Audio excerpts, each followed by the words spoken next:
প্রতিবেশীর কোরবানির উদ্দেশ্যে পালন করা এক ছাগল জবাই করে মাংস ফ্রিজে লুকিয়ে রাখার অভিযোগ উঠেছে গাজীপুরের একটি মাদ্রাসার শিক্ষকদের বিরুদ্ধে। এখন ঘটনাটা উল্টা দিকে হয়ে গেছে, অন্ত বাধ্য হয়ে আমরা জরিমানার শিকার পড়ে গেছি। আজকে ছাগল আসছে, আজকে আসার পরে মূলত এই ছিল যে আমাদের ছাত্ররা ওদেরকে বলা আছে যদি কোনো ছাগল আসে ধরে ফেলবা। দুইজন ছাত্র জোর করে দিয়ে গলার মধ্যে চাপ দিয়ে ধরছে, এমন অবস্থা হয়ে গেছে মরার উপক্রম। তখন আমরা যেহেতু মরার উপক্রম হয়ে গেছে, আবার এই অবস্থা রাখলে হয়তো মারাও যেতে পারে, এই জন্য আমরা ছাগলটা জবাই করে ফেলছি। গাজীপুর মহানগরীর উত্তর শালনা এলাকার জামিয়া মাদিনাতুল কুরআন মাদ্রাসার শিক্ষকদের দাবি, ছাগলটি দীর্ঘদিন ধরে মাদ্রাসার গাছের চারা খেয়ে নষ্ট করছিল এবং এই বিষয়ে একাধিকবার সতর্ক করার পরও মালিক কোনো ব্যবস্থা নেয়নি। তাদের ভাষ্যমতে ঘটনার দিন ছাত্ররা ছাগলটি ধরার পর সেটি অসুস্থ হয়ে পড়ায় সেটিকে জবাই করা হয়। মূলত আমাদের ছাগলটা জবাই করার উদ্দেশ্য না, মূলত উদ্দেশ্য হলো সংশোধন। আমরা তাদের পারিশ্রমিক অলরেডি আমাদের উস্তাদকে আরো আগে দিয়ে দিচ্ছি, হয়তো তাদের পক্ষ থেকে লোক আসবে, কথা হয়েছে আমাদের মুরব্বীদের মাধ্যমে, তারা আসবে, আমরা ইনশাল্লাহ এটা সমাধান হয়ে যাবে ইনশাল্লাহ। মাংসটা আমরা খেয়ে ফেলিনি, মাংসটা আমরা রেখে দিচ্ছি। এখন যাদেরই তারা যদি চায় যে মাংস নিয়ে নিবে, মাংস নিয়েও নিতে পারে। আর যদি চায় যে এটার উপযুক্ত, যেমন 8.5 কেজি গোস্ত হয়েছে আমাদের, যদি চায় যে ওটার উপযুক্ত টাকা নিয়ে নিবে, ওই টাকাও আমরা দিয়ে দিব। এর আগে একাধিকবার এই ছাগলের ব্যাপারে মালিককে সতর্ক করা হয়েছে, কিন্তু এরপরে উনি সতর্ক হন নাই।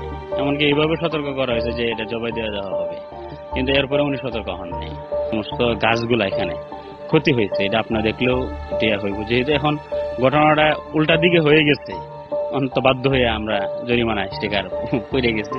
তো ওনাকে বলছি ঠিক আছে, এটা বড় আকার ধারণ না করে আমরা টাকাটা দিয়ে দিই আপনাদের। তো এরপরে আমরা যেতেছিলাম, তো আপনারা এসে বললেন এখনো পর্যন্ত দিতে পারতাছি না টাকাটা। এদিকে মাদ্রাসার ছাত্রদের কথাই উঠে এসেছে ভিন্ন তথ্য।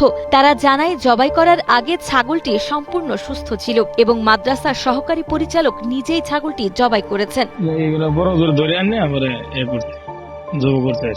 ছাগল ভালো আছেন, অসুস্থ আছেন না। বিকেলে দুজন লোক গেছিল আর কি, ওই লোক এখন নিয়ে যেতে আর কি, এটা বলছে যে ইমাম সাহেবের কথা বলে নিয়ে আসে। আর এটা মনে করেন যে এখন যদি খায় এটা তো যায় যাবো না, হুজুরা জানে এটা স্বাভাবিক, কারণ এটা তো মনে করেন যে না হইলে যেহেতু করছে এটা হারাম হইবে, এই জন্য আর কি আমরা কিছু করে নাই। নিম্ন হওয়ার পরে যেটা হয় ফেসলাম এটাই আর কি।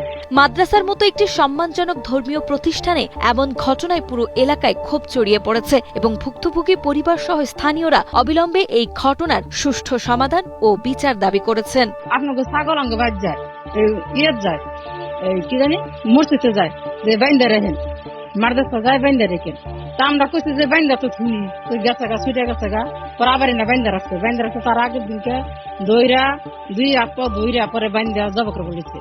হরি শাশুড়ি যা চুড়াই লইছে, আনার পরে আবার 2 দিন ধরে বাইন্দা রাখছে, আবার আজকে ছাইরে দিছে।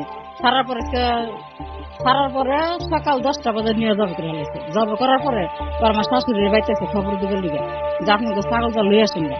পরে গেছে ছাগল আমরা লিগা যা দিয়ে ছাগল জবা করে ফিরে দিচ্ছে। কুরবানির নামে রাখা হয়েছে, না হয়তো বা যে কোনো একটা ফয়সলা করলে না হয়তো ছাগল দিব, না হয়তো বা যে কোনো একটা সমাধান করবো। অন্যায় করছে, তুমি মালিকে করলে তুমি জরিমানা নেও, তোমার ছাগল অন্যায় করছে তুমি জরিমানা নেও, তুমি এই কামটা করলো।